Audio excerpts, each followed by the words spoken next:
Hear NFL legends, players, coaches, and media members from around the country, sharing their insights and stories with us year-round. Here on Thursday night, Tailgate. And now back in making his 8th appearance with us here on Thursday Night Tailgate is Rickey Foggie. Let me remind you about Rickey's background. He is from Lawrence, South Carolina, which is in the northwestern part of the state, not that far from Greenville. Was recruited by Lou Holtz to go play his college ball at the University of Minnesota, where he was a 4-year starter at quarterback. Over his 4 seasons, he passed for just under 5,200 yards, rushed for another 2,200 yards, and had a great career. He finished his career there as one of the most decorated and popular quarterbacks in University of Minnesota history. Played in the Canadian Football League from 1988 to 1997 with the BC Lions, Toronto Argonauts, Edmonton Eskimos, Memphis Mad Dogs, and Hamilton Tiger Cats. And he also spent 4 seasons over in the Arena League. And on top of all of that, he is one of our favorite all-time guests here on Thursday Night Tailgate. We are honored he is back with us again tonight. Hey, Rickey, Chris, and Bob, thanks for coming back on the show. Hi, Rickey. Hey, thanks, guys. Thanks for having me again. And, Bob, a wonderful happy birthday to you. And just one more thing. I can't believe you guys got me following up the man, Dick Buckus. Look, Rickey, if anyone is going to follow behind Dick Buckus, Bob and I figured it's got to be Rickey Foggie. So that's why you're here. All right. That's right. All right. Sounds good. Thank you, Rickey. So, Rickey, before we get to all the football stuff, I got to get your thoughts. Your Golden Gophers pulled off a mild upset today in the NCAA basketball tournament. Nice 10-point win over Louisville. How far do you think they can go? Hey, I tell you, that was a really enjoyable game that I got to watch this morning. If they're shooting threes the way they are, and Murphy is playing the way he's playing, hopefully his back's not too sore on Saturday. It's definitely a tough matchup against Michigan State. I think they've beaten us already 3 times this year. But I mean, if they're knocking down those threes, I think they got a shot. And so, that's what happens in the 64-man tournament. It's a one and done. So if we're on, we got a shot. So we got our fingers crossed. Rickey, over on the football side, the Gophers finished 7-5 last season in PJ Fleck's second season as head coach. They were 5-7 his first year. So they appear to be trending in the right direction. How do you feel about what you're seeing from them so far? No, I absolutely agree. I think a lot of people around the state of Minnesota don't realize it's actually just was his second year. And they did go to a bowl game and he won and finished up with the 7-5 season, like you noted. And he's doing a great job. I follow him all the time, of course, and he went on the defensive side, as for recruiting. They need to beef up their defensive line, get some more DBs in, and I think he did a good job of that.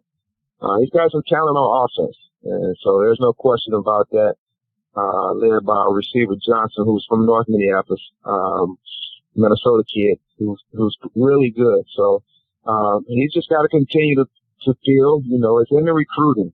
You can be the greatest coach on the earth, but if you ain't got the guys who can get it done on the football field, it's not going to work for you. So it's positive.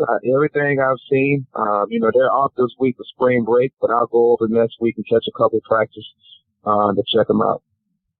Bob, questions for Rickey?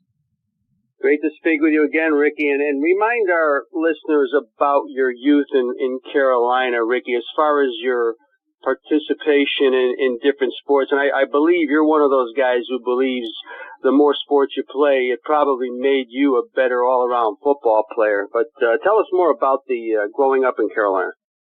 Oh, yeah, there's no question about that. I think just from my parents' standpoint, I am the baby of 9 kids.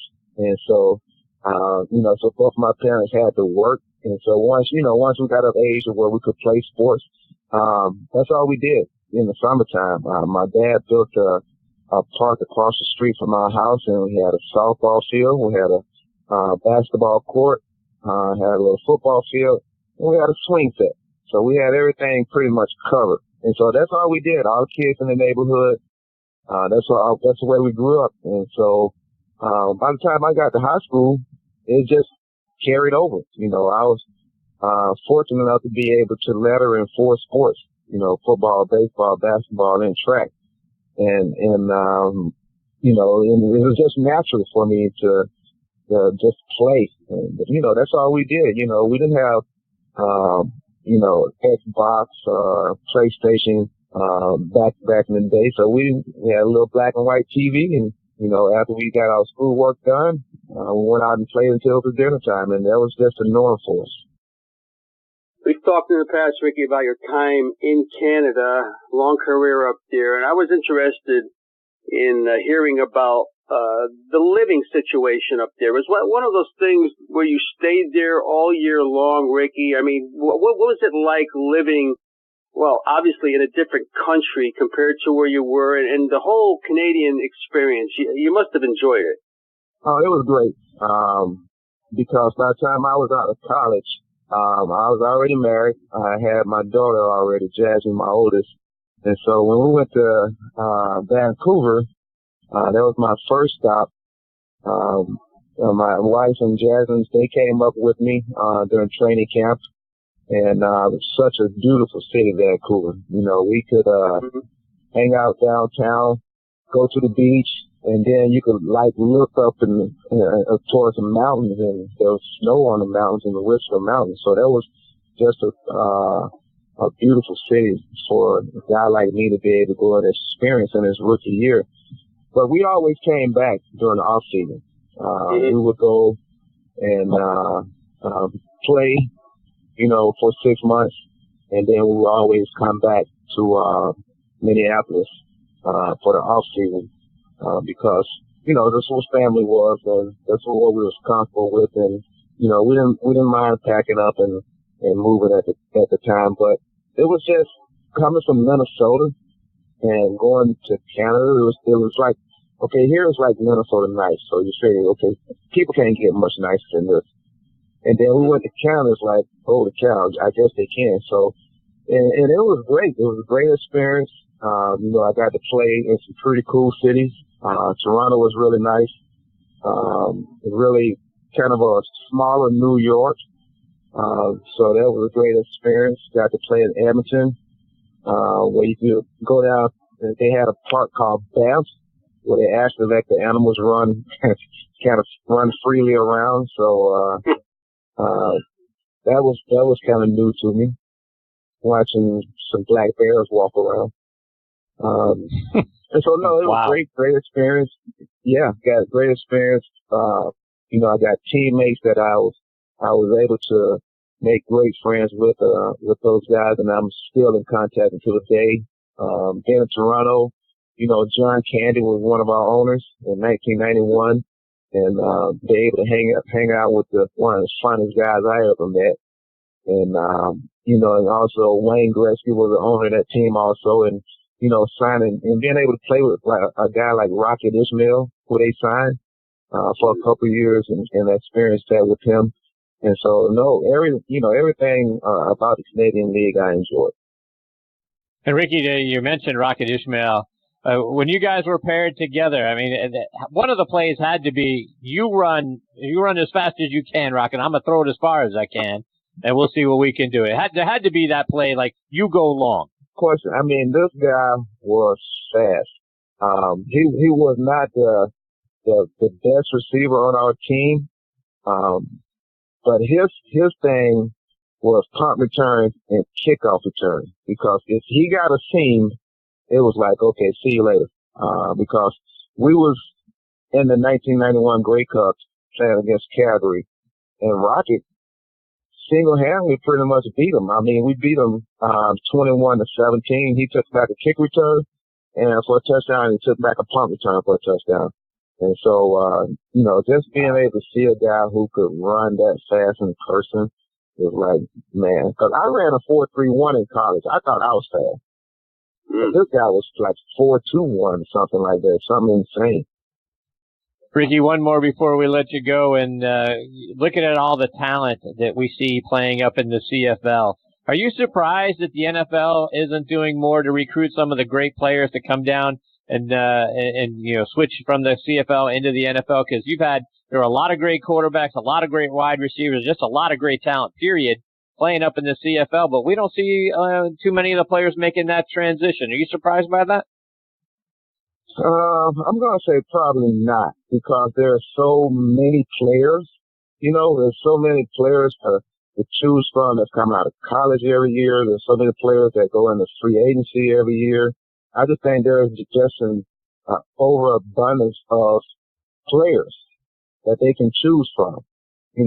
How do you start up the AAF League, the American Alliance Football League? Fill with 8 to 10 teams. And, they don't have no problem filling those teams and getting players to play. So I don't think there's definitely not a knock on the Canadian Football League, because, like you said, there's some great talent up there, and there's quality football. And, it was like that in the late 80s when I first went up there, and it's just grown and gotten better. So I just think that it's just an overabundance of athletes that they have to choose from. Rickey, before we let you go, remind our listeners how they can stay up to date with all the great things you're doing, and the rest of us that love the game of golf can drool over the fact that you're out there playing golf as often as you are. How can we follow you? Man, I can't wait till that day starts. No you can doubt. Follow me on Twitter. Yeah, exactly. Just Foggie on Twitter. I'm on Instagram. Same thing, Rickey Foggie, and I'm also the same thing on my Facebook. You can find me under Rickey Foggie. And I'm getting those clubs out of the closet this weekend and dust those babies off, and hopefully I'll be getting there in a couple weeks. He's ready. All right, and I tell you what, and I got to get you over on the golf side, get you on the golf show one night to talk about all the golfing you do and the great places that you get to play, because, like I say, I'm jealous as heck seeing all the pictures of you out there on the golf course. Rickey, take care, my friend. Thank you so much for your time. Always fun, thank Rickey. you guys, and always a pleasure. Always a pleasure to have me on. We appreciate you very much, Rickey. Take care. All the best to you and your family. We'll catch up soon. All right, thanks. Bye-bye. That is the great Rickey Foggie. We've got our next guest, Kurt Pavakwa, hanging on the line. We're going to get to Kurt on the other side of this real quick station break.